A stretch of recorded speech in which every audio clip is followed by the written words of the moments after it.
everybody. Welcome to the Burning Question. So this week the question is a little different than the questions that from the past few weeks. This week's question is this: how do I become a pastor? I felt called by God to read and teach God's word. I pursued this call, and God led me to living water. So first thing I'm going to say is this: if whoever you are, come talk to me. Okay, I want to talk to you more about this and help you in seeing if you are called and help you use this gift that you believe God has given you. And on top of this, if you are a person that's listening to this and maybe you go to Living Water or maybe you go to another church, if you are feeling called, I would encourage you, go seek out your pastor, go seek out a leader in your church.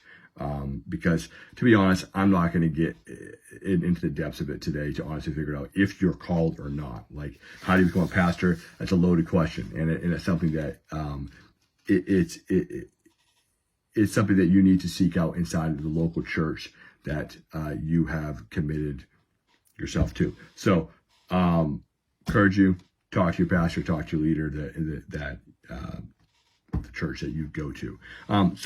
But here's three things that I think will help you kind of figure out if you're called and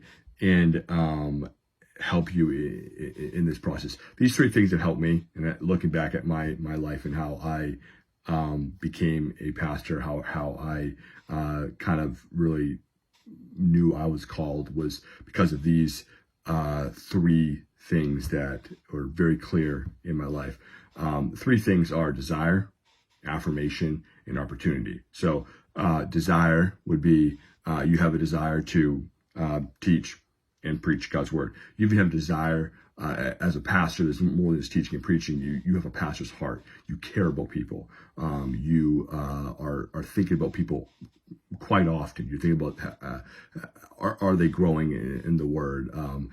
How's their family doing? You're thinking pastorally. Okay, so there's a desire there. Okay, on top of that, I would say the desire is something you can't just kind of push away. I remember when I knew I was called into pastoral ministry was when my desire started to change. Psalm 37:4 says, "Just delight yourself in the Lord, He'll give you the desires of your heart." So as I started growing and delighting myself more in the Lord, I noticed I didn't care about the vocation that I wanted to do. Like I used to be a carpenter, and that's what I thought I would do the rest of my life. I was planning on building houses and have a career in carpentry, and I saw a strange thing happen where all of a sudden, when I was pursuing the call that I believe God put on my life,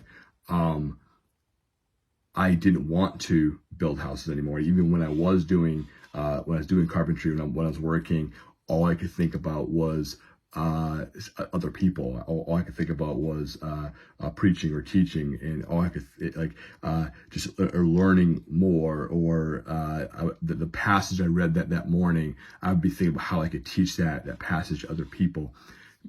There's a clear desire there. Whoever wrote this question, I can see you probably are desiring. Obviously, you asked this question to be in pastoral ministry, so probably the desire is there. So the second thing would be affirmation. So the next thing you need to do is get involved. I don't know if you're involved. So once again, I don't know who you are. So get involved as much as you can, as much as your time allows you to in this season of life. You might even need to sacrifice and surrender some things. I'll say I had to sacrifice much things in my life to be where I am today and to pursue the call that God has given me. So, but get involved as much as you can. Sacrifice things if they're getting in the way of you getting involved. Use your gift that God's given you. If you have a teaching gift, use that teaching gift. Maybe it's leading a small group. Maybe that's as you're leading a small group. Maybe you'll eventually have opportunity to lead or to teach maybe a midweek Sunday morning or different teacher opportunities. But use that gift. Serve. Be involved as much as you can. Be in people's lives. Disciple somebody. Take them out to coffee or just invest your life into somebody. So use that gift. And then as you're using that gift, what you will start to notice is that there will be affirmation. Other people will start to affirm the gift that you have. They'll start saying things, like what I heard in my own life that God has called you. I can see there's a clear gift that you have for teaching, or you're very caring. You really are invested in people's lives, and you start to see people are affirming the gift that God has given you. If you have a gift, other people are going to see it. Okay, you can't hide that. Other people are going to notice it. They're going to see it. They're going to affirm you, and God will use these people to encourage you along the way, to help you to see that this is something that you are called into. So desire, affirmation, last thing, opportunity. So as you are using this gift, and as people are affirming you, you will notice that God will give you more and more opportunities. And as the old cliche goes, that God will open doors for you, right? You'll notice that. You'll notice that doors are starting to be opened in different ways, and God will clearly lead you into pastoral ministry. It'll be a clear path for you that you'll say, oh, okay, God's leading me in this way. And so you obviously have to step through the door, right? As the analogy goes. But you will notice that there'll be opportunities for you that God's putting in front of you. And so take those opportunities. Pursue that call that God has given you. Last thing I'll say to you, 2 Timothy 1:6 is the passage that really spoke to me most, and really a passage that pushed me to really pursue pastoral ministry further. 2 Timothy 1:6 was Paul writing to his disciple Timothy.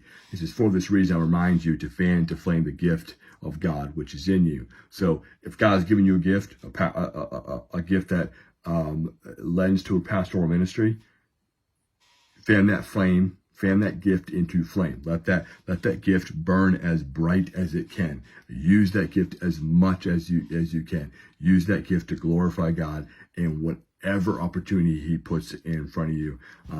And once again, sacrifice, surrender things if you have to, but use your gift the best of your ability. Fan that gift into flame that God has given you. So hope this has been helpful. But if you are feeling called to be a pastor, once again, seek out your pastor, seek out a leader, or whoever wrote this. You're obviously going to Living Water, but if you are somebody that is not a part of a local church, and you're saying, I feel called, go to find a local church. Find a church that is around you, that is preaching God's word, that's preaching the gospel, and then just get involved. Don't you get involved first. That's what I would encourage you to do. So I'm encouraged by this. I think it's amazing that God is calling people, and I would love to help you in this as any way I can. But hope this has been helpful, and I guess I'll see you guys next week.